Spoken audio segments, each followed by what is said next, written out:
saya ketemu dengan mahasiswa siluman. Ya, kenapa mahasiswa siluman?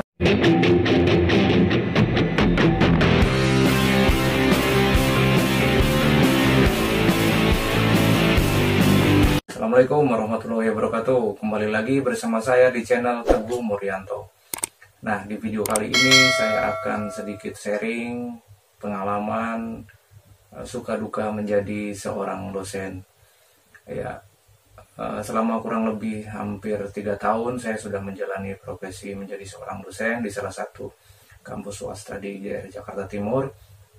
Tadinya awalnya tidak terpikir atau nggak kepikiran untuk menjadi seorang dosen ya. Saat ngambil kuliah di S2 pun saya belum kepikiran untuk menjadi seorang dosen saat itu. Nah,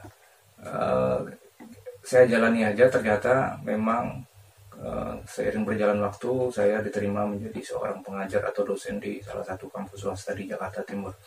Nah, akan saya ceritakan bagaimana pengalaman suka duka dan pengalaman seru unik selama menjadi dosen.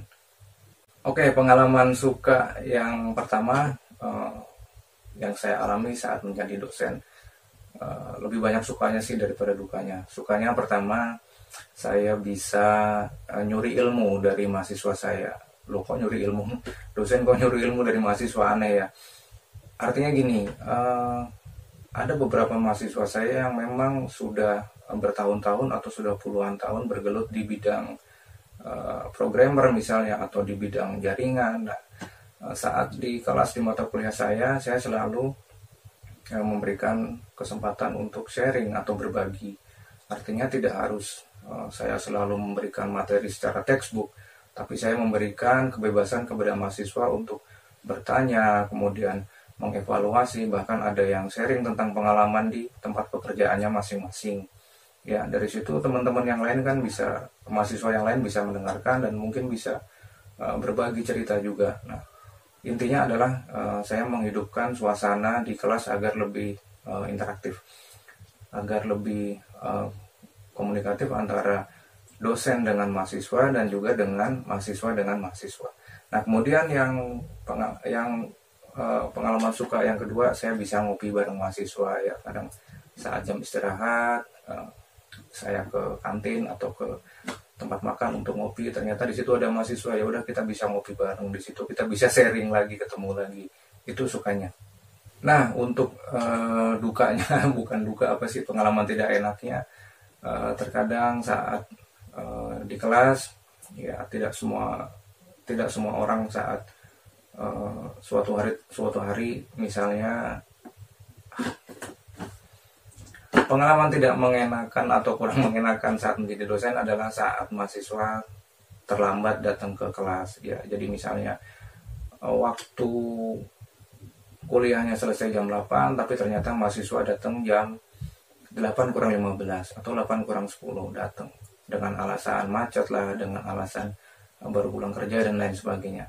Ya, tetap saya persilahkan untuk masuk karena mereka sudah capek jauh-jauh mungkin dari tempat pekerjaannya untuk bisa sampai ke kampus. Tetap saya persilahkan untuk masuk, apa-apa. Nah, tapi saya berpikir bagaimana dia bisa menyerap ilmu kalau cuma 10 menit di dalam kelas gitu. Nah, saya melakukan pendekatan ke dia, nanti setelah selesai kuliah dibaca-baca lagi materinya. Nah, kemudian yang kurang mengenakan lagi berikutnya adalah saat kita membawa laptop, tapi ternyata begitu sampai di kelas laptopnya tidak bisa terkoneksi ke Infocus atau ke proyektor. Makanya saya selalu membawa cadangan file, saya simpan di flash disk atau di handphone. Artinya kalau Infocus atau proyektor yang bermasalah, saya bisa ada backupan gitu. Malah terkadang saya minjem laptop mahasiswa, saya buat backupan aja. Terkadang kalau misalnya kelamaan, saya pun masih menggunakan handphone atau berbagi cerita seperti ini aja. Nah, kemudian yang berikutnya adalah saat kita lagi asik-asiknya menerangkan nih materi, tapi ternyata mahasiswa malah ngobrol antara kanan kirinya, tidak memperhatikan atau malah mainan HP. Nah, terkadang saya tegur kalau misalnya di dekat saya, tapi kalau misalnya di belakang jauh ya kadang saya liatin mereka sudah tahu kalau ternyata saya memperhatikan mereka gitu. Itu pengalaman yang kurang enak atau dukanya gitu. Nah, pengalaman seru atau pengalaman uniknya ada lagi. Jadi biasanya saat sudah akhir semester, nilai sudah saya upload di website. Nah, ternyata ada yang dapat nilai D atau ada yang dapat nilai E. Nah, baru tuh banyak tuh WA masuk ke saya. Ada beberapa mahasiswa yang SKSD. Tahu SKSD? Sok kenal, sok dekat. Ya. Jadi ada beberapa yang sudah mulai melakukan strategi SKSD. Selamat pagi Pak, apa kabar? Baik. Pak, mohon maaf kenapa saya bisa dapat nilai E. Coba kamu tanya kamu sendiri, kenapa bisa dapat nilai E? Saya balik seperti itu. Iya Pak, kemarin saya jarang masuk karena sibuk di pekerjaan, bla bla bla bla bla bla. Ya segala macam lah, gitu. Alasan macam-macam lah. Dan memang di setiap awal perkuliahan, pertemuan pertama saya selalu memberikan rules bahwa kalau Anda ingin care dengan nilai Anda, jangan setelah nilai sudah saya upload.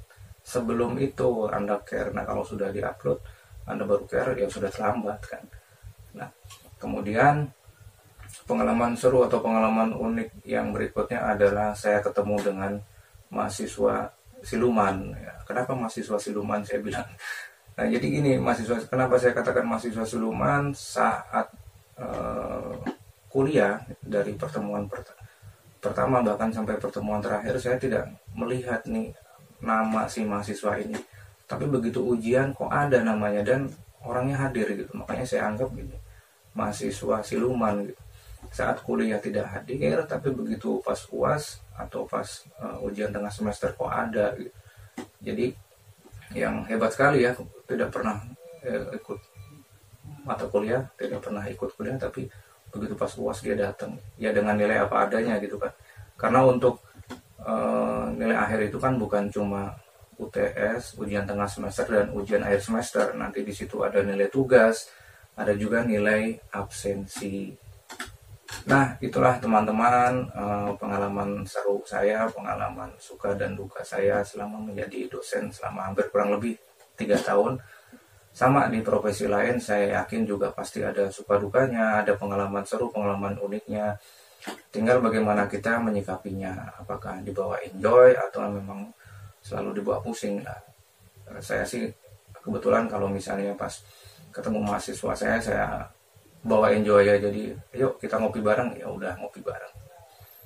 Itu saja yang bisa saya sampaikan, semoga bermanfaat. Assalamualaikum warahmatullahi wabarakatuh.